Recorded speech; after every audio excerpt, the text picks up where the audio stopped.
A Hell's Angel defends a black woman from a racist cop, and what happens next shocks everyone. He thought it was just another hot afternoon on a quiet street, until he saw a cop screaming in a woman's face. One moment, he's a grizzled ex-biker just trying to stay out of trouble. The next, he's standing between a terrified mother and the man with a badge, risking everything, with the world watching through a cell phone camera. Overnight, the video explodes. Some call him a hero, others call him a criminal, but when the same officer fights back with lies and the woman he saved refuses to back down, a small southern town is torn apart as danger closes in. Can a man who once rode with hell truly become the angel who saves them all? Drop a comment below and share which part of the world you're tuning in from today. If you enjoy stories like this, don't forget to subscribe for more. The Tennessee sun beat down mercilessly on the cracked pavement outside Rusty's auto shop. Inside, Rusty Lane wiped his weathered hands on a red shop rag, leaving dark smudges of grease behind. The familiar scent of motor oil and metal hung in the air as he surveyed the engine he'd been working on all morning. His reflection in the garage window caught his eye. Silver threads now dominated his once dark hair, and his Hell's Angels tattoos had faded to blurry shadows beneath his rolled-up sleeves. Across town, Tanya Jefferson's fingers tapped rhythmically on her steering wheel as she drove home from Morgan's grocery. Her 8-year-old son, Jamal, bounced in the back seat, his sweet voice joining hers as Amazing Grace played on WGSP gospel radio. "Mama, can we have hamburgers tonight?" Jamal asked, hugging the paper grocery bag on his lap. "Sure can, baby." Tanya smiled at him in the rearview mirror. Her heart swelled watching him, so innocent and full of joy. Then red and blue lights flashed behind her car, and her smile faded. Tanya checked her speed. She'd been going exactly 25 miles per hour. With practiced calm, she eased her old Corolla to the curb, hands steady as she placed them at 10 and 2 on the wheel. In the mirror, she saw Officer Mark Crowder approaching, his face set in hard lines. "License and registration," he demanded before she could speak, his tone sharp enough to make Jamal stop humming. "Yes, sir." Tanya kept her voice steady as she reached for her purse. "May I ask why you pulled me over?" Officer Crowder's lip curled. "You think playing innocent's gonna work? I've been watching you people try that routine for years." From his spot in the parking lot of May's Diner across the street, Rusty Lane lowered his coffee cup. Something in the officer's stance made his stomach tighten. He'd seen that kind of authority-drunk swagger before, back in his biker days. Nothing good ever followed it. "Sir, I truly don't understand." Tanya's voice carried clearly through the humid air. "I was following all traffic laws." "Step out of the vehicle," Crowder cut her off, his hand moving to rest on his belt. "Mama?" Jamal's voice quavered. "It's okay, baby. Stay right there." Tanya unbuckled her seatbelt with trembling fingers.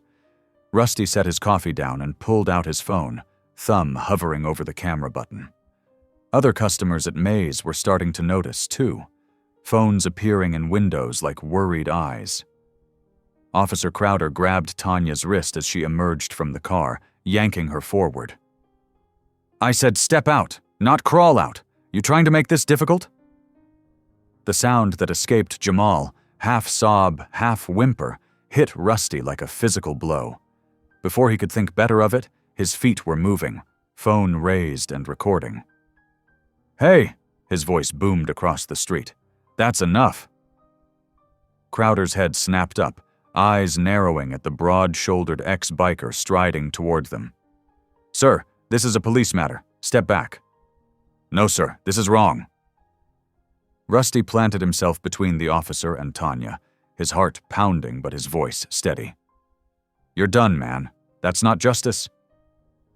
More phones appeared, faces in shop windows, pedestrians on the sidewalk, all recording. Tanya stood very still, her wrist still caught in Crowder's grip.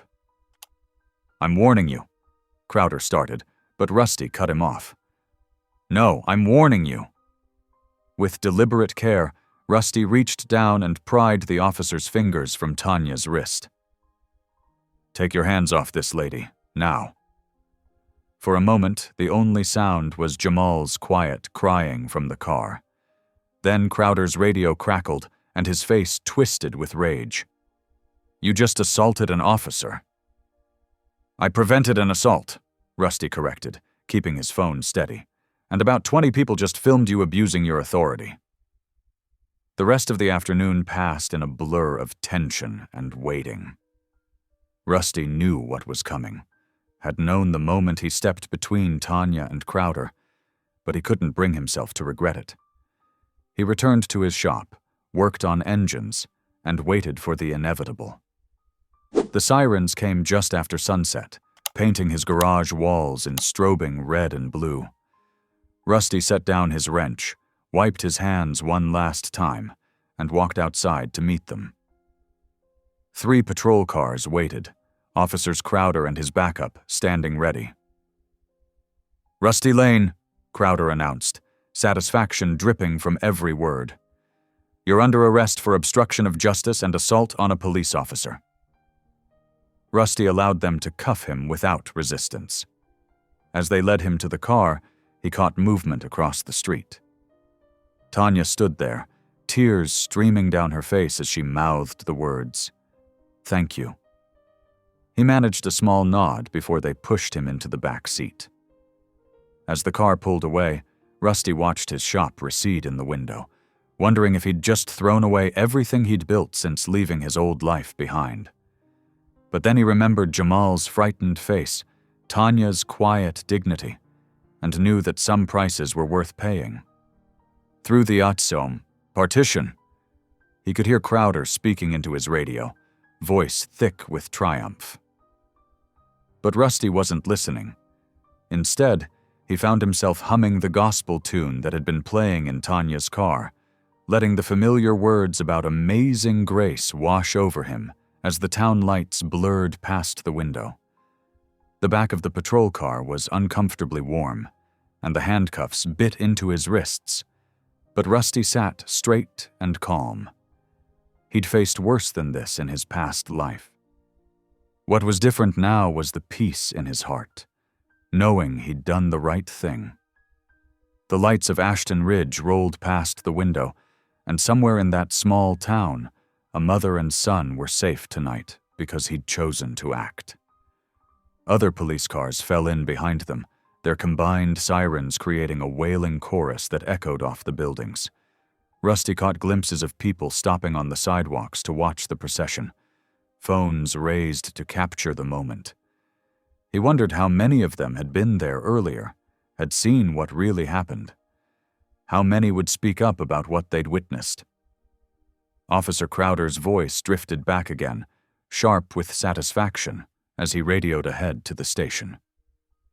But beneath that satisfaction, Rusty heard something else. Fear. The fear of a man who knew he'd been caught, who knew that dozens of videos were already spreading across social media, showing his true colors to the world. The patrol car turned onto Main Street, passing Rusty's shop one last time. The lights were still on inside, tools laid out where he'd left them, waiting for repairs he wouldn't be making tonight. 25 years he'd spent building this new life, becoming someone his younger self wouldn't have recognized. Someone who fixed things instead of breaking them. Someone who protected instead of threatened. And now, watching his life's work disappear behind him, Rusty realized that maybe this moment, this choice to stand up, to protect, to do what was right no matter the cost, maybe this was what all those years had been preparing him for. The handcuffs might have been cold against his wrists, but his conscience was clear and warm. The last thing he saw before they turned toward the police station was Tanya's car, still parked where the confrontation had happened. She had her arms wrapped around Jamal, both of them watching the procession of police cars. The boy's face was pressed against his mother's side, but Tanya stood tall, her chin lifted, her eyes following the car that carried Rusty away. In that moment, despite everything, Rusty smiled. Because sometimes, he realized, losing everything you've built is worth it to help build something better for someone else. The patrol car turned a final corner, and Ashton Ridge's small police station came into view, its windows blazing with fluorescent light against the deepening dusk. The fluorescent lights in the holding cell buzzed incessantly, a sound that took Rusty right back to his darker days. The concrete bench beneath him was just as cold and unforgiving as he remembered from 25 years ago. Around him, the acrid smell of disinfectant couldn't quite mask the underlying stench of despair and stale sweat. "Well, well, the hero of the hour," one of the guards sneered, tapping his baton against the cell bars. "Ain't so tough without your bike gang now, are you, Lane?" Rusty kept his eyes fixed on the floor, studying the scuffed patterns left by countless boots before his. Shame burned in his gut, not for what he'd done. He'd do it again in a heartbeat, but for finding himself back behind bars after all these years of staying clean. Another guard wandered past, making a show of checking his cell. "Heard you went all social justice warrior today. Regular knight in shining armor, huh?" The guards shared a laugh that echoed through the empty corridor. Rusty closed his eyes, letting their mockery wash over him. He'd faced worse in his Hell's Angels days. Still, the familiar feeling of confinement pressed in on him like a physical weight. The walls seemed to creep closer with each passing hour, bringing with them memories he'd spent decades trying to forget. Across town, Tanya Jefferson sat on her worn but comfortable couch, her son Jamal's head resting against her leg as he slept. The soft glow of her phone screen illuminated her face as she watched the video for what felt like the 100th time. The footage was shaky, but clear enough. Rusty's broad frame inserting itself between her and Officer Crowder, his voice steady, but firm as he declared, "You're done, man. That's not justice." The moment when he pushed the officer's hand away from her wrist played out in slow motion, a pivotal second that had already changed so many lives. Her phone buzzed constantly with notifications. The video had gone viral, shared thousands of times with headlines like "Ex-biker defends black woman from racist cop" and "Former Hell's Angel stands up to police brutality." Messages flooded her inbox, some uplifting, others filled with hate. "You're so brave for sharing this," one message read. "Race-baiting troublemaker," said another. "This is what solidarity looks like," declared a third. Tanya stroked Jamal's hair, thinking about how quickly their routine grocery store trip had turned into national news. But more than that, she thought about the man who'd risked everything to help them, now sitting alone in a jail cell. She couldn't sleep that night, her mind racing with possibilities.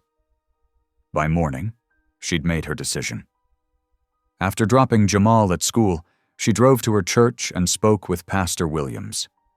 The congregation had been saving for a new roof, but when Tanya explained the situation, the pastor didn't hesitate. "Sometimes God's work needs a sturdy soul more than sturdy shingles," he said, writing out the check. Combined with her own savings, money she'd been setting aside for Jamal's college fund, she had enough for bail. The process took hours, paperwork, and procedures designed to wear down the spirit. But Tanya persisted, thinking of Rusty sitting in that cell, paying the price for doing what was right. When they finally brought him out, Rusty squinted in the bright sunlight. His silver-streaked hair was disheveled, his clothes wrinkled from the night in jail. He stared at Tanya with a mixture of confusion and wariness, like a man expecting a trap. "Come on," she said gently. "There's a coffee shop around the corner. Least I can do is buy you a cup." Rusty shuffled his feet, looking uncomfortable in his own skin. "Why'd you do this? You don't know me. Don't owe me anything." They walked slowly down the street, the morning sun warming their backs. The coffee shop was quiet, just a few early customers typing on laptops or reading newspapers. Tanya ordered 2 large coffees and led Rusty to a corner booth. "You didn't deserve to rot in there for saving me," she said, sliding his coffee across the table. Rusty wrapped his weathered hands around the warm cup, but didn't drink. "People like me don't get saved," he muttered, his voice rough with emotion. "We just pay what we owe." Tanya leaned forward, her dark eyes filled with compassion. "That's what grace is for," she said softly. "Sometimes it finds us when we least expect it, when we think we deserve it least." The words hung between them as steam rose from their cups. Outside, life in Ashton Ridge continued as normal, but in that quiet corner of the coffee shop, something shifted. A connection formed between 2 unlikely allies. Later that night, Rusty sat in his small trailer on the outskirts of town, staring at his phone. The screen glowed with messages from numbers he hadn't seen in years, old gang members who'd seen the viral video. "You really went soft, preacher boy?" one text read. "What happened to loyalty to your brothers?" asked another. "Trading in your cuts for a halo?" a third mocked. Rusty's thumb hovered over the delete button. These were voices from his past, trying to drag him back into the darkness he'd fought so hard to escape. But now they seemed smaller somehow, less threatening than they once had been. He thought of Tanya's words about grace, about the quiet strength in her eyes when she'd posted his bail. The trailer creaked in the evening wind, and somewhere in the distance, a dog barked. Rusty sat in his worn recliner, surrounded by the simple life he'd built for himself. Tools on the counter, religious books mixed with auto repair manuals on the shelf, a small cross hanging on the wall next to an old motorcycle photograph. The day's events played through his mind on endless repeat. The confrontation, the arrest, Tanya's unexpected kindness. His phone buzzed again with another message from his past, but this time he didn't even look at it. Instead, he closed his eyes and let out a long breath, feeling the weight of everything that had happened settle around him like a heavy blanket. The video spread like wildfire across social media. 4 days after the incident, Rusty's weathered face appeared on national morning shows, his attempt to protect Tanya Jefferson playing on endless repeat. News anchors debated his actions with varying degrees of understanding. "A former Hell's Angel standing up against police brutality. This is what redemption looks like," one commentator praised. "Let's not forget his criminal record," another countered. "This man has a history of violence. Was he really helping, or just looking for trouble?" In his auto shop, Rusty tried to lose himself in the familiar rhythm of work. The clang of tools against metal couldn't drown out the whispers, though. His regular customers stopped coming. Where he usually had 6 or 7 cars waiting for repairs, now there were only 2, both belonging to elderly customers who didn't watch the news. The bell above his shop door chimed one afternoon, and Rusty looked up from under the hood of a 1987 Chevrolet, expecting another reporter. Instead, he found Tanya Jefferson standing there, holding a covered dish. Behind her, partially hidden behind her legs, stood her 8-year-old son, Jamal. "Thought you might be hungry," Tanya said, lifting the cloth to reveal golden cornbread. "It's my grandmother's recipe." Rusty wiped his hands on a shop rag, uncomfortable with the kindness. "Didn't have to do that," he mumbled. Jamal peered around his mother, his eyes wide with curiosity as he took in the tools and machinery. "Is that a timing belt?" he asked, pointing to a part on Rusty's workbench. Surprised, Rusty nodded. "You know about car parts?" "I like fixing things," Jamal said, his face lighting up. "Mom says I'm going to be an engineer someday." Something in Rusty's hard expression softened. He picked up the timing belt, and held it out for Jamal to examine. Know what this does? It helps the engine parts move together, right? Jamal asked eagerly. Smart kid, Rusty said, the ghost of a smile touching his lips. Tanya watched their interaction with warm eyes. Actually, we came for another reason, too, she said. Our church service this Sunday. We'd love to have you there. The community wants to thank you properly. Rusty's defenses went back up immediately. Churches ain't really my scene. Just think about it, Tanya asked. 10 o'clock Sunday morning, no pressure. That Sunday, against his better judgment, Rusty found himself parking his truck outside Ashton Ridge Baptist Church. He'd put on his cleanest jeans and a button-down shirt, but his tattoos still peeked out at his wrists and neck, and his leather boots seemed to echo on the polished floor as he entered. Heads turned. Whispers followed. An elderly woman clutched her purse tighter as he passed. Rusty was about to turn around when he heard Jamal's voice. Mr. Rusty, over here. The boy waved enthusiastically from a pew near the front. Rusty slid in beside them, acutely aware of every eye in the building. The organ played softly as more people filed in, some openly staring, others pretending not to notice him. When Tanya stood to address the congregation, her voice filled the sanctuary with strength and grace. This week, our community witnessed something remarkable, she began. We were reminded that God sends angels in rough disguise, that sometimes his messengers come not in robes of white, but in leather and denim, with hands calloused from honest work. Rusty lowered his head, his throat tight with emotion he couldn't name. He felt Jamal's small hand pat his arm sympathetically. After the service, a few brave souls approached to shake his hand. Thank you for what you did, an older man said gruffly. Others simply nodded in his direction, their expressions a mix of curiosity and lingering uncertainty. Want to see something cool? Jamal asked, tugging at Rusty's sleeve. He led the way to a small room off the main sanctuary where audio equipment sat in disarray. It's been broken for weeks. Nobody can figure out why the speakers keep buzzing. Rusty knelt down to examine the wiring.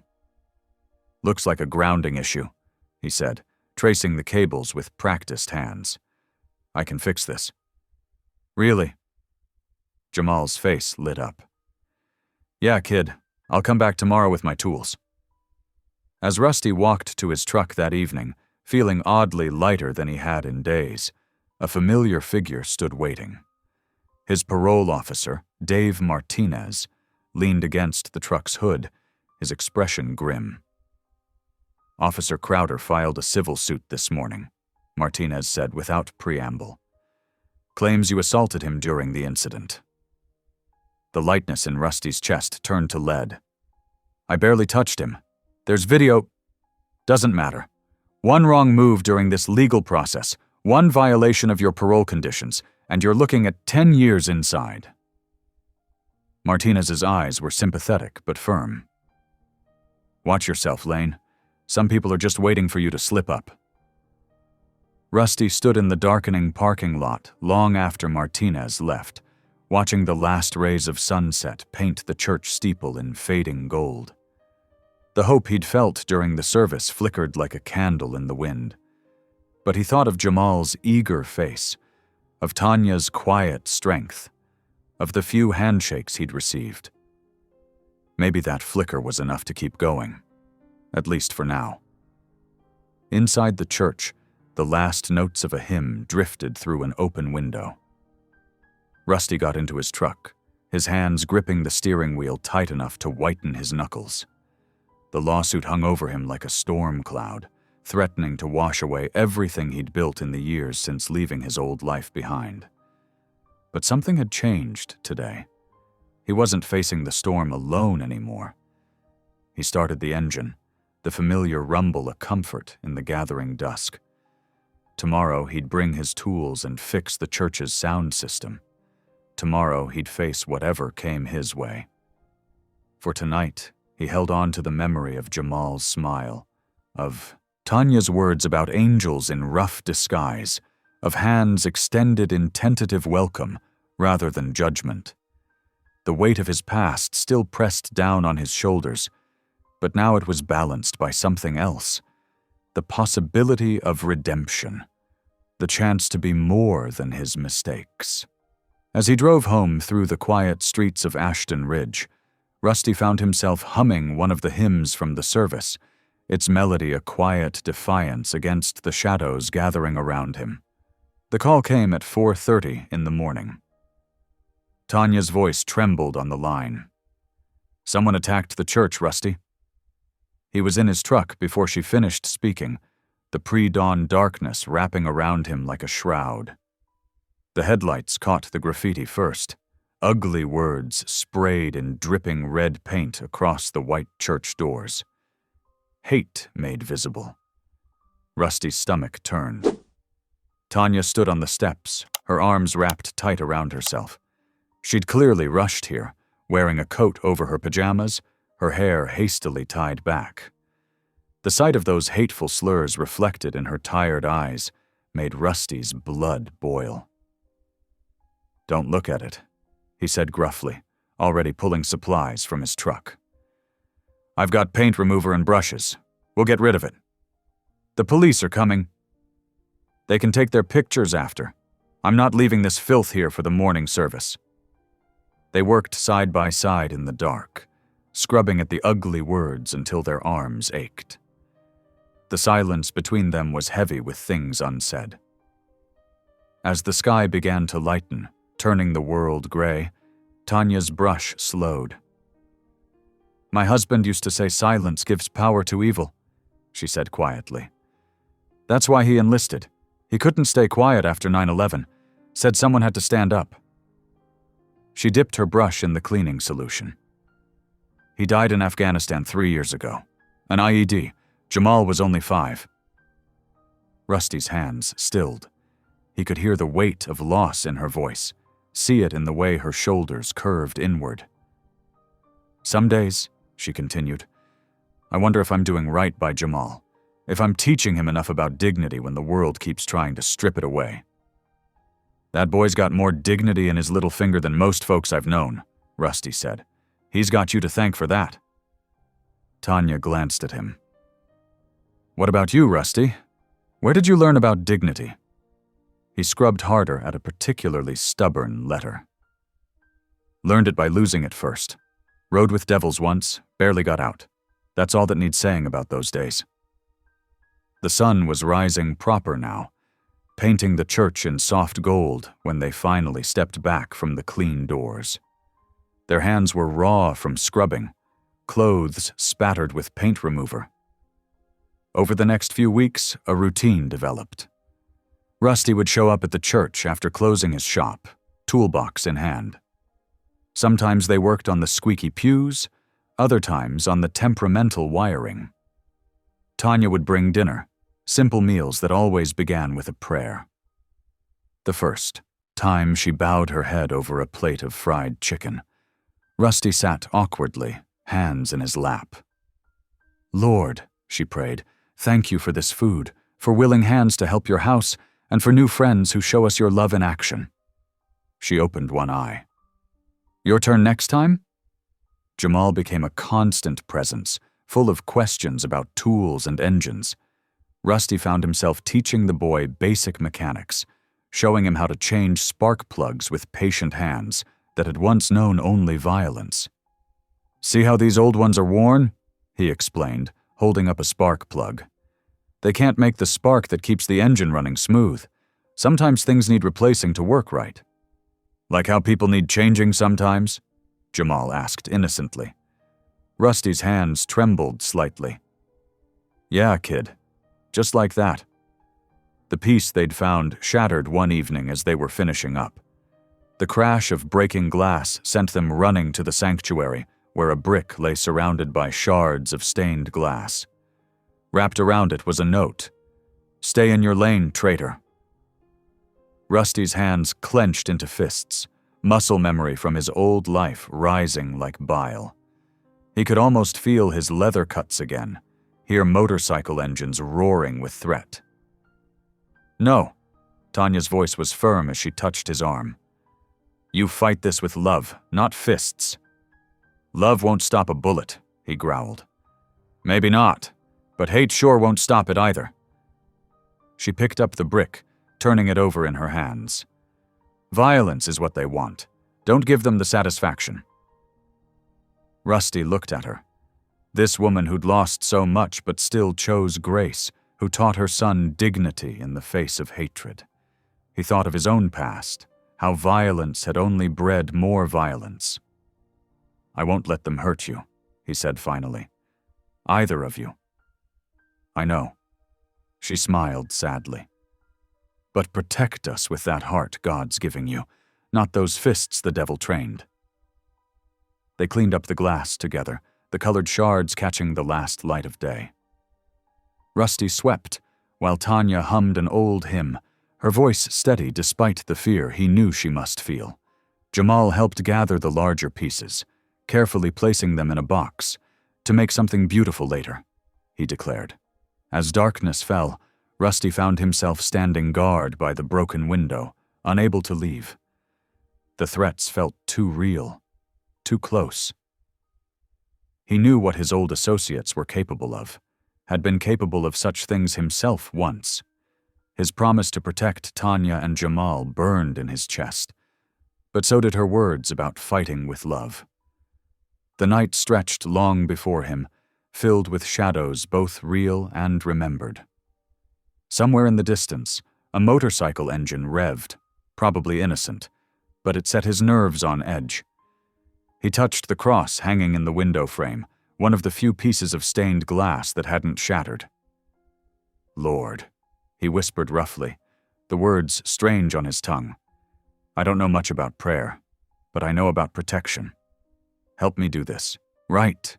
Help me do it with love." The glass threw colored shadows across his scarred hands, hands that had dealt out pain, now learning to heal, hands that might soon be tested in ways he dreaded to imagine. The morning sun couldn't soften the harsh red letters sprayed across Rusty's garage door.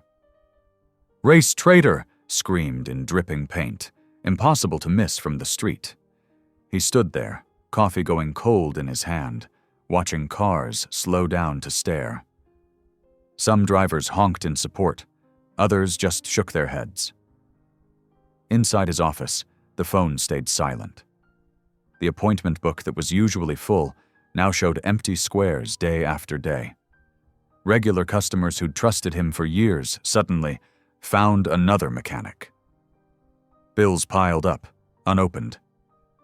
"It ain't right," mumbled old Joe, one of his few remaining customers, handing over cash for an oil change. "Known you 15 years, best mechanic in 3 counties. Rusty just nodded, pocketing the money. "Thanks for sticking by me, Joe."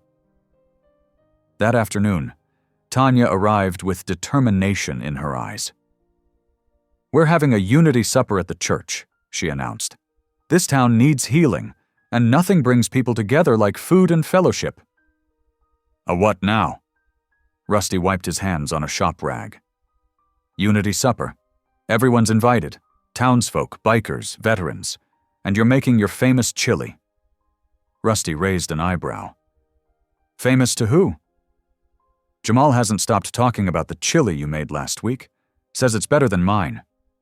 She grinned, which we both know isn't true, but I'm willing to let you try to prove it.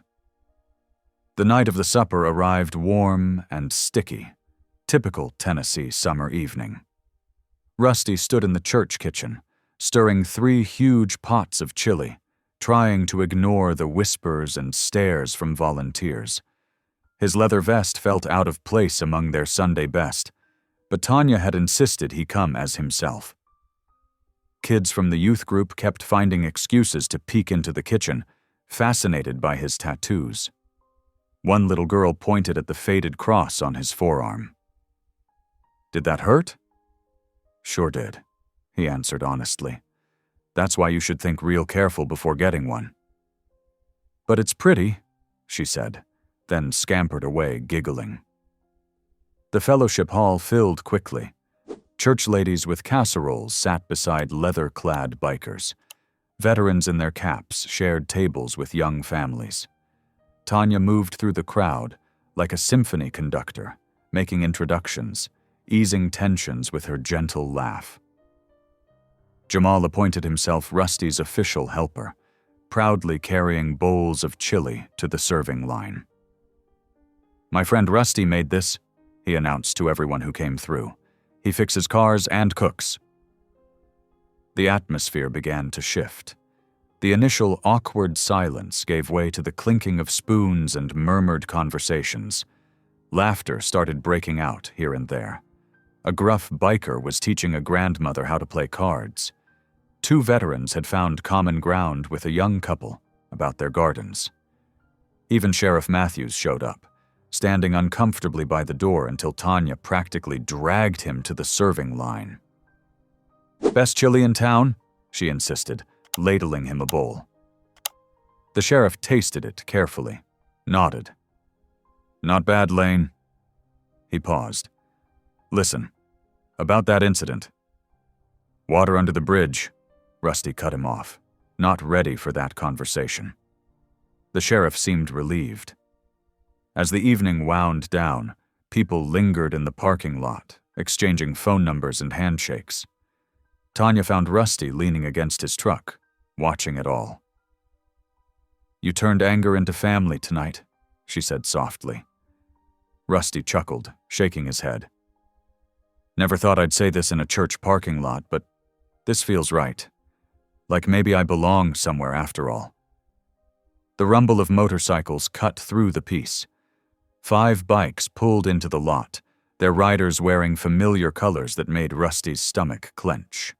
He recognized Snake, his old road captain, leading the pack. "Well, well," Snake called out, killing his engine. "Quite the party you got here, brother." "Not your brother anymore," Rusty said quietly. "What do you want?" Snake spread his hands in mock innocence. "Heard you've been having trouble with some local boys. Thought maybe you could use some protection for old times' sake." "We take care of our own," another rider added. Rusty stepped forward, positioning himself between the bikers and the remaining church folks. "I appreciate the offer," he said carefully, "but I'm handling it my way." "Your way?" Snake laughed. "Looking mighty soft these days, preacher boy. These church folks got you thinking you're something you ain't." I said no. Snake's eyes hardened. He kicked his bike back to life. "Don't forget who you are, Lane. When this all goes south, and it will, don't come crying to us." The bikes roared away, leaving behind the smell of exhaust and threat. Rusty stayed still, feeling the weight of old loyalties warring with new convictions. "Trying not to," he whispered to himself, watching their taillights disappear into the night.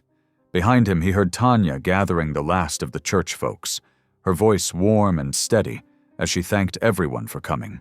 Children's laughter echoed across the parking lot. Someone was singing an old hymn. These sounds of community, of family, seemed to chase away the motorcycle's thunder. He touched the cross tattooed on his arm, remembering the little girl's words. Sometimes painful things could turn out pretty, given enough time and grace. Maybe he was living proof of that. The summer heat mellowed into August's golden afternoons.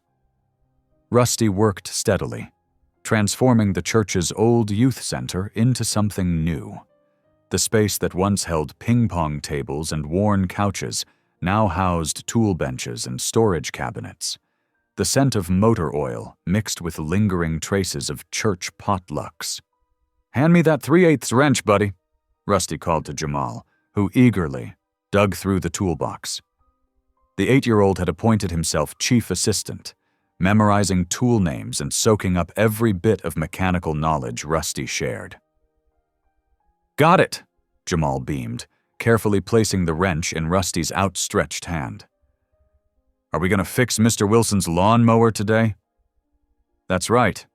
And maybe after, I'll show you how to check the oil level." Rusty couldn't help smiling at the boy's enthusiasm. Working with engines had always been his sanctuary, but teaching others made it feel like something more, like purpose. Word spread through town about the makeshift repair shop. Local teens started dropping by after school, drawn first by curiosity, then staying to learn. Rusty taught them the basics: oil changes, spark plug replacement, brake maintenance. More importantly, he taught them patience, precision, and pride in honest work. The Angel Biker, Jamal called him proudly to anyone who would listen. He can fix anything. The nickname stuck, spreading through the school playground and eventually to their parents. Rusty pretended to grumble about it, but secretly, the words touched something deep inside him. The transformation wasn't limited to the youth center. More volunteers appeared each week, bringing donated tools, offering to paint walls, or simply stopping by with coffee and conversation. The same people who once crossed the street to avoid him now waved from their porches. Tanya watched it all unfold with quiet joy. She'd moved Sunday services outside, setting up chairs under strings of white lights that swayed in the evening breeze. Her voice carried across the gathering, strong and clear, speaking of redemption and second chances. Rusty usually hung back near his truck, but the words found him anyway. One afternoon, as the sun painted the sky in shades of orange and pink, Tanya found him cleaning up after a busy day of teaching. "Your quiet service," she said softly. "It preaches louder than words ever could." Rusty wiped his hands on a shop rag, uncomfortable with praise. "Just fixing things. It's all I know how to do." "You're fixing more than engines," she replied. "You're fixing hearts, building bridges. That's God's work, too." Before he could respond, a commotion outside drew their attention. Several teens were gathering around his truck, pointing at something. Rusty's heart sank as he approached. All 4 tires were flat, deliberately slashed. A piece of paper fluttered under the windshield wiper. With trembling hands, he unfolded the note. The message was clear. "Leave town while you can, race traitor. Next time won't be just tires." Rusty recognized the handwriting. He'd seen it before on traffic tickets, Officer Crowder's distinctive scrawl. The same cop who'd harassed Tanya, who'd tried to intimidate him with false charges. Rage bubbled up inside him, familiar and hot. "I know who did this," he growled, crumpling the paper in his fist. Tanya placed a gentle hand on his arm. "Remember what we talked about. You fight this with love, not fists." "Love won't stop him," Rusty argued, but he knew she was right. The old way, violence answering violence, had only led him to prison cells and endless cycles of revenge. The next morning, he walked into the police station, note in hand. The desk sergeant barely glanced at it before shaking his head. "No proof who did it," he drawled. "And let's be honest, ex-cons don't get justice around here. File your insurance claim and move on." Rusty stood there, hands clenched, feeling the weight of every wrong choice, every mistake that had led him here. The unfairness of it all threatened to crush him. That evening, he knelt outside his trailer, the metal steps cool against his forehead. Stars winked overhead, indifferent to his struggle. "If you're real, God," he muttered, feeling foolish but desperate. "Show me a better way. Because right now, all I can think about is teaching that badge-wearing bully a lesson he won't forget." The night breeze carried distant sounds, crickets chirping, a dog barking, the soft chime of wind through trees. No dramatic answer came, no burning bush or voice from heaven. Just the quiet reminder of Tanya's words about love being stronger than hate, and Jamal's innocent faith in his angel biker status. He stayed there for a long time, wrestling with choices. The old Rusty would have already been planning revenge, gathering his forces. but that path had only led to darkness. Maybe there was something to this new way, fighting hatred with kindness, answering threats with grace. Standing slowly, his knees protesting the hard ground, Rusty looked at his slashed tires one more time. Tomorrow, he'd teach the kids how to patch and replace them. Turn even this into a lesson about overcoming, about choosing light over darkness. The stars continued their silent vigil as Rusty headed inside, leaving vengeance behind in the summer night. The morning after Rusty's desperate prayer, Tanya paced in her kitchen, an idea taking shape. She'd seen enough division, enough hatred tearing at the fabric of their community. Something had to change. When she arrived at Rusty's shop that afternoon, her eyes sparkled with determination. "I have a plan," she announced, spreading a hand-drawn poster across his workbench. "A unity ride for peace." Rusty wiped grease from his hands and squinted at the design. "A what now?" "Everyone rides together. Bikers, veterans, church folks, anyone who wants to join. Black and white, side by side through town. Show them what real unity looks like." Rusty's weathered face creased with doubt. "Nobody's going to show up for that. Town's too divided." "That's exactly why we need to do it," Tanya insisted. "Sometimes people just need a chance to do the right thing." Jamal, who'd been tinkering with a spark plug nearby, bounced with excitement. "Can I ride too, Mama?" "You'll have the best seat in the house," she promised, then turned back to Rusty. "What do you say? Will you lead it?" Rusty ran a hand through his silver-streaked hair, considering. The idea seemed impossible, yet something about Tanya's unwavering faith made him want to believe. "All right," he finally agreed, "but don't expect miracles." Word spread faster than anyone anticipated. Tanya's church members shared the news on social media.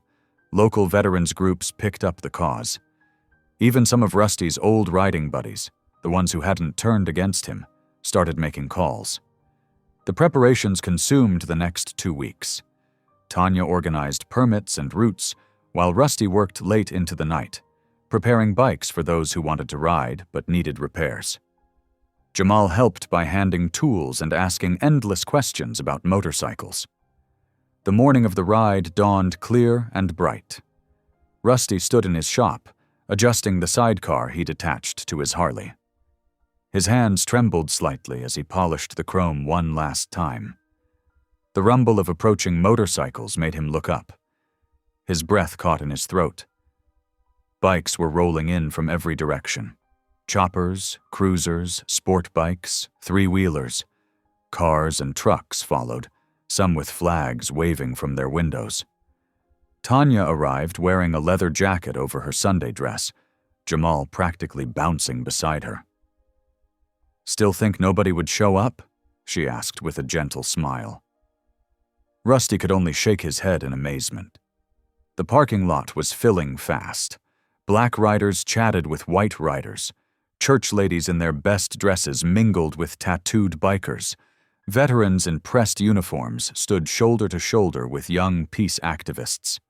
Someone had made banners reading "Ride United" and "Love Conquers Hate." Black and white flags fluttered together in the morning breeze, symbols of unity rather than division. As 10 o'clock approached, Rusty helped Tanya and Jamal into the sidecar. The boy's eyes shone with excitement as he settled between his mother and the chrome rail. "Ready to lead us, Angel Biker?" Tanya asked softly. Rusty's throat tightened at the nickname. "Guess it's now or never." He swung his leg over the saddle and kicked the engine to life. The deep rumble seemed to call to the others, and soon the air filled with the sound of hundreds of motorcycles starting up.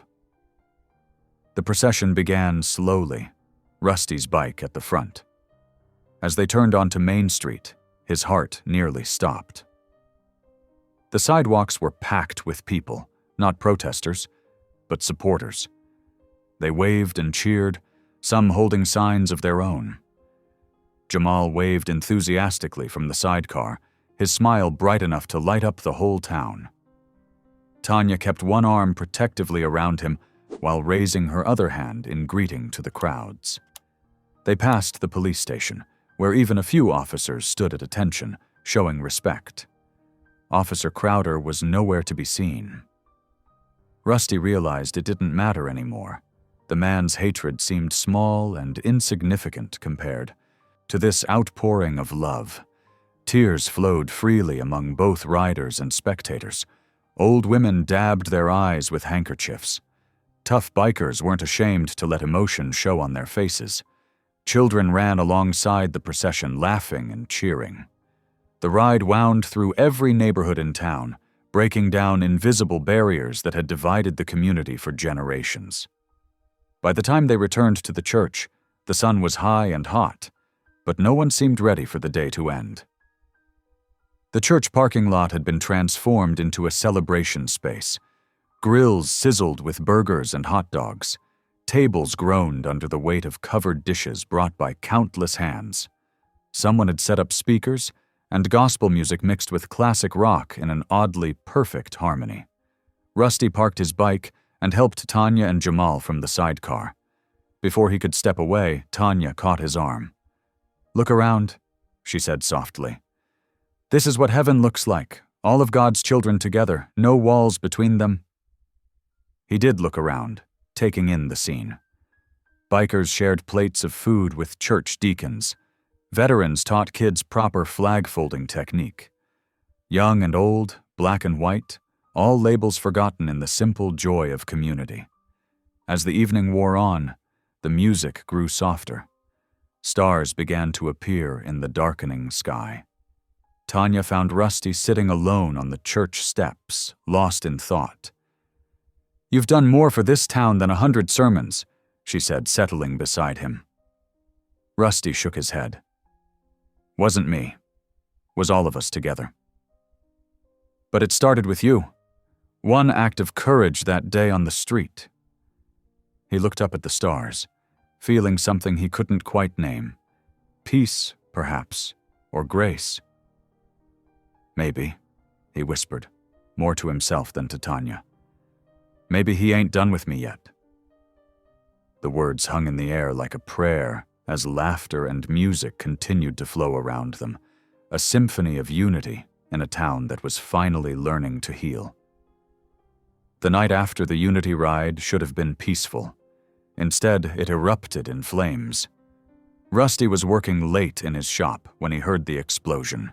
The sound ripped through the quiet evening like thunder, followed by screams that made his blood run cold. He rushed outside to see an orange glow lighting up the sky above the church. His motorcycle roared to life as he sped toward the flames. The old wooden church was already engulfed, fire licking up its white walls like hungry demons. Through the smoke, he heard a sound that stopped his heart. Jamal's terrified voice calling for help. "Mama, help!" Tanya stood on the lawn, struggling against two neighbors who held her back. "My baby's in there! Please, someone help my baby!" Without hesitation, Rusty charged toward the burning building. Heat slapped his face as he kicked in the side door, sending burning splinters flying. Smoke rolled out in thick waves, but he pushed forward, dropping low to breathe. "Jamal," he shouted. "Where are you? Boy!" A weak cough answered from the direction of the youth center. Rusty crawled forward, his leather jacket offering little protection from the searing heat. Flames danced across the ceiling, and burning debris rained down around him. He found Jamal huddled under a workbench, clutching his toy wrench set. The boy's face was streaked with soot, his eyes wide with terror. "Uncle Rusty!" Jamal coughed, reaching for him. "I got you, kid." Rusty scooped him up, shielding the boy's face with his jacket. "Hold on tight." The return journey seemed endless. Smoke burned his lungs, and his skin felt like it was on fire. A beam crashed behind them as they reached the door, showering them with sparks. They burst out into the cool night air. Tanya ran forward, gathering Jamal into her arms with desperate sobs. The boy coughed, but managed to smile weakly. "The angel biker saved me, Mama." Rusty doubled over, gulping in clean air. His hands were burned, his jacket scorched, but none of that mattered. Jamal was safe. Then he heard the sirens. Police cars and fire trucks surrounded the church. As firefighters battled the blaze, Officer Crowder emerged from the shadows, his face twisted in a cruel smile. "Well, what do we have here?" Crowder's voice dripped with satisfaction. "Found this by the back door." He held up a red gas can in a gloved hand. "And look, fingerprints all over it." Rusty's stomach dropped. "That's not mine. I never touched that." "Sure you didn't." Crowder nodded to two other officers. "Cuff him." "No." Tanya stepped forward, still holding Jamal. "He just saved my son's life. He wouldn't do this." "Step back, ma'am," Crowder warned. "Your hero here just showed his true colors." The handcuffs clicked around Rusty's wrists, cold and familiar. He didn't resist. He knew that would only make things worse. Around him, the crowd that had celebrated unity just hours before now watched in horror and confusion. "Don't stop believing, Miss Tanya," Rusty said quietly as they led him away. He met her eyes, trying to convey what he couldn't say aloud, that this was a setup, that he'd never betray her trust. The jail cell felt smaller this time. Days blurred together as he watched news reports paint him as a monster who'd gained the town's trust only to destroy it. "Ex-biker burns Black Church," screamed the headlines. His court-appointed lawyer seemed more interested in plea deals than proving his innocence. But outside, Tanya refused to give up. Every morning she stood outside the jail with her Bible, leading prayers for justice. Sometimes alone, sometimes with a small group, she kept her vigil despite the cost. Vandals struck her home repeatedly, bricks through windows, spray-painted threats, garbage dumped on her lawn. The burned church stood as a blackened skeleton, a reminder of hatred's power. Yet still she came, her voice rising in hymns that floated through Rusty's cell window. Amazing grace, how sweet the sound. Weeks passed. Rusty's spirit began to fade like his old tattoos. His shoulders slumped, his eyes grew dull. When Tanya finally managed to visit, separated by glass, she barely recognized him. "They're going to bury me this time," he said, his voice rough from disuse. "Maybe that's what I deserve for thinking I could change." "Don't you dare give up," Tanya insisted, pressing her hand against the glass. "God didn't bring us this far to abandon us now." But sitting alone in his cell that night, watching moths beat themselves against the window, Rusty wondered if this was always how it had to end. Some people weren't meant for redemption. Some debts could never be paid. He could still hear Tanya's prayers floating up from the street below, faithful and unwavering. But for the first time since that day he'd stepped between her and Officer Crowder, Rusty found himself unable to pray back. The darkness seemed to close in around him, thick and heavy as smoke, as he waited for whatever justice or injustice would come. The jail cell's fluorescent lights buzzed overhead like angry wasps, casting harsh shadows across Rusty's face as he lay on his thin mattress. 3 weeks had passed since the church fire, but time moved differently behind bars, stretching and warping until days felt like years. "Well, if it ain't the Holy Roller," a voice echoed down the corridor, followed by mocking laughter. "Heard you was out there holding hands with church folk, singing Kumbaya." Rusty kept his eyes closed, his jaw clenched tight. The taunts had become a daily ritual. "Hey, preacher boy," another inmate joined in. "What happened to that Hell's Angel patch? Traded in for a choir robe?" His fists curled involuntarily, old instincts rising like bile in his throat. Back in his biker days, such disrespect would have earned a swift and violent response. The muscles in his arms twitched, remembering. Bet that black lady's real proud of you now, a third voice sneered. Setting her church on fire, that's some gratitude right there. Rusty sat up suddenly, his boots hitting the concrete floor with a heavy thud. The corridor went quiet. He could feel the old rage burning in his chest, that familiar demon whispering for blood and broken bones. But then Tanya's words floated through his mind, clear as a bell. Light shines brightest in the darkest places. He took a deep breath, unclenching his fists. Y'all don't know nothing about light, he said quietly, more to himself than his tormentors. The small TV mounted in the common area became his window to the outside world. Every evening, he watched the news coverage of Tanya's outdoor services. She'd set up chairs in the park across from the burned church, beneath ancient oak trees strung with simple white lights. The congregation had grown larger, not smaller. People came from neighboring towns, drawn by stories of her resilience. Black and white faces mixed together in the crowd, some wearing suits and dresses, others in work clothes or leather jackets.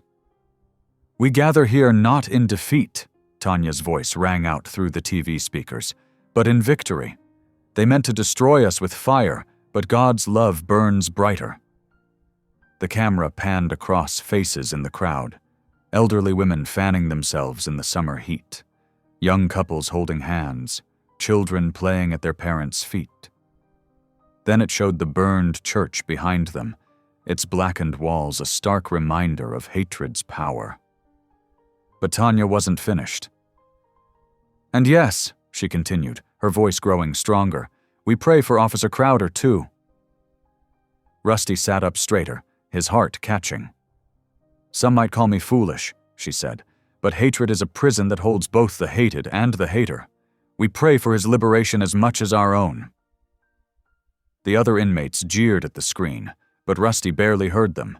He watched as Tanya raised her hands, leading the crowd in prayer for the very man who had orchestrated her suffering. News crews from Nashville and Atlanta picked up the story. Small-town pastor preaches forgiveness after hate crime, read the headlines. Donations poured in from across the country. But more importantly, people came. Broken people, wounded people, those who had given up hope of healing. One evening, a national news program featured an extended segment on Tanya's movement. The reporter asked her how she maintained faith in the face of such adversity. Tanya smiled, that gentle expression Rusty knew so well. God uses broken tools to build miracles, she said simply. Look at David, a shepherd boy with a sling. Look at Moses, a murderer with a stutter. And look at Rusty Lane, a former Hell's Angel who showed more courage and compassion than anyone wearing a badge that day. In his cell, Rusty felt tears rolling down his weathered cheeks. He couldn't remember the last time he'd cried, maybe not since he was a boy. But something was breaking open inside him, like spring ice cracking on a river. That night, for the first time in more than 30 years, Rusty Lane prayed. Not the desperate, God get me out of here prayers he'd muttered in jail cells before, not the bargaining prayers of his youth. This was different. He knelt beside his bunk in the darkness, pressing his forehead against clasped hands. Lord, he whispered, I ain't asking for freedom. I just want peace. Peace like Tanya has. Peace that can love enemies and forgive the unforgivable. I don't deserve it, but maybe that's what grace is for. The night guard passed by, keys jingling. Somewhere down the corridor, an inmate sang an old blues song.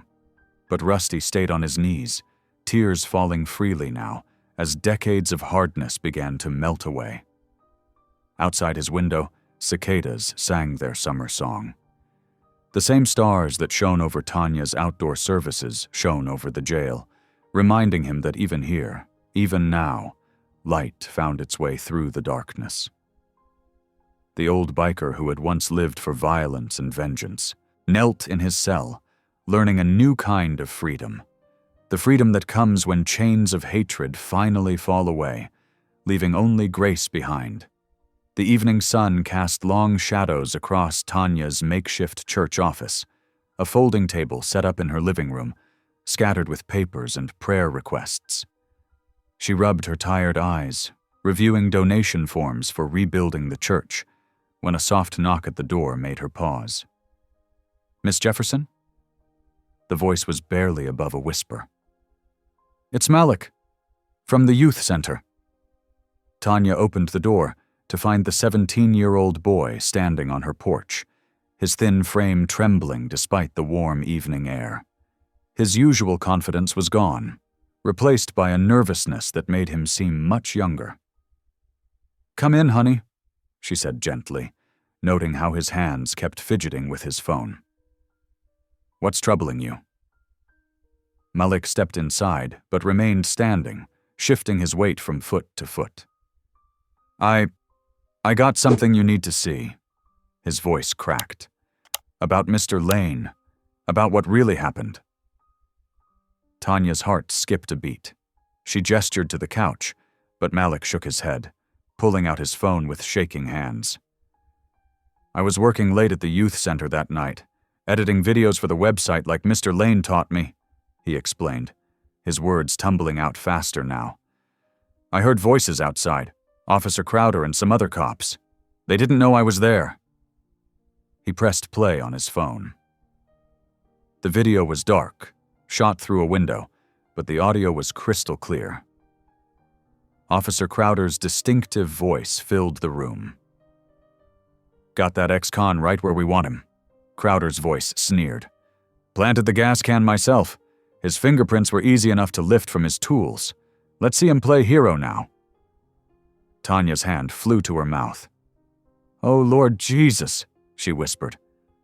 "I was scared to come forward," Malik continued, tears welling in his eyes. "But Mr. Lane, he believed in me when nobody else did, taught me about video editing, gave me a chance. I couldn't let him rot in jail for something he didn't do." Tanya pulled the boy into a fierce hug. "You're so brave, Malik. So brave." She held him at arm's length, her mind already racing. "We need to get this to someone who can help." Within hours, she was sitting across from Sarah Martinez, a civil rights attorney known for taking on police corruption cases.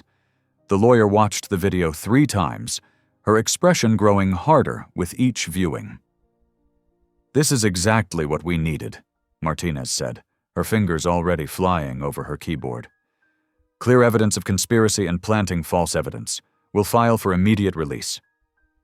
But before the legal wheels could turn, someone, they never found out who, leaked the video online. It spread like wildfire through social media, news outlets picking it up within hours. "The angel was framed," blazed across screens nationwide. The footage played on endless loops, each viewing stoking public outrage. Crowder's words became damning evidence of corruption, while Rusty's story of redemption captured hearts across the country. Tanya barely slept, fielding calls from reporters and organizing prayer vigils. When she finally got clearance to visit Rusty in jail, her tears started flowing before she even sat down at the visitation window. "We got him," she said through the phone, pressing her hand against the glass. "God brought the truth to light through one brave boy who loved you enough to speak up." Rusty's weathered face showed little emotion, but his eyes held a glimmer she hadn't seen before. A faint smile tugged at the corner of his mouth as he picked up the visitor's phone. "Guess heaven fights dirty sometimes," he whispered, his voice rough with emotion. Tanya laughed through her tears. "No, just clever. Using video editing skills you taught that boy to expose the truth. That's divine poetry right there." Rusty ducked his head, but not before she caught the moisture in his eyes. "How's Malik holding up?" he asked gruffly. "Scared but strong," Tanya replied. "He said to tell you he's sorry it took him so long to come forward." "Tell him," Rusty's voice caught. He cleared his throat and tried again. "Tell him he's braver than I ever was at his age." Through the glass, their eyes met. The ex-biker and the pastor, brought together by injustice but bound now by something stronger. Something that looked a lot like Grace. In the crisp morning air outside the Ashton Ridge courthouse, a crowd gathered on the stone steps. The same people who had once crossed the street to avoid Rusty now stood waiting, their faces etched with shame and hope. News cameras rolled as Officer Crowder was led out in handcuffs, his badge and arrogance stripped away. Minutes later, Rusty emerged from the heavy doors, blinking in the bright sunlight. His leather jacket hung loose on his frame after weeks in jail. The crowd erupted in cheers and applause. Some called out apologies, their voices thick with emotion. Tanya pushed through the crowd, tears streaming down her face. She wrapped her arms around him in a fierce hug.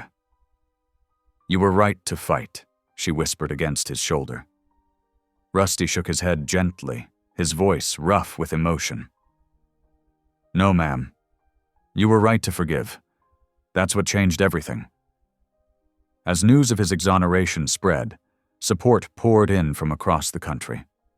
Donations flooded the church's rebuilding fund, from bikers, churchgoers, and strangers touched by their story. What started as tragedy transformed into testimony. Day after day, Rusty and Tanya worked side by side, directing volunteers in rebuilding the church. The walls rose stronger than before. Where hatred had burned, love rebuilt. Laughter echoed through the halls again as people from all corners of town worked together, sharing meals and stories. One afternoon, 8-year-old Jamal dragged Rusty to see his surprise. On the newly painted wall of the youth center, he had painted magnificent angel wings in vibrant colors. "For Mr. Rusty," he announced proudly, "because angels don't always look like what people expect." Rusty's eyes misted over as he ruffled the boy's hair. Around them, the town was changing, slowly, like a deep wound healing. Old prejudices gave way to new understanding. Former enemies shared coffee after service. Children of all colors played in the churchyard. It wasn't perfect, but it was beautiful. A testament to the power of forgiveness and the strength of grace. As spring painted Ashton Ridge in soft pastels and tender greens, the town gathered for a moment years in the making. The newly constructed community center stood proud against the backdrop of rolling Tennessee hills, its fresh paint gleaming in the April sunshine. A sign above the entrance read, "The Bridge House," in bold letters, symbolizing the unlikely bonds formed between leather-clad bikers, decorated veterans, and devoted church members. Rusty Lane sat astride his restored Harley-Davidson, the machine purring beneath him like a contented cat. The motorcycle gleamed with fresh chrome and careful restoration, a testament to countless hours of loving labor. Strapped securely beside his saddlebag was a well-worn Bible, its presence as natural now as his leather jacket. From the podium set up on the center's front steps, Tanya Jefferson's voice rang clear and strong. Her eyes sparkled with joy as she addressed the assembled crowd.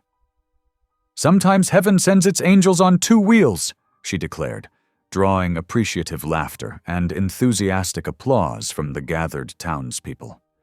Rusty's weathered face softened as he watched 8-year-old Jamal playing with a diverse group of children on the freshly laid lawn. They darted between adults, their laughter rising above the murmur of conversation.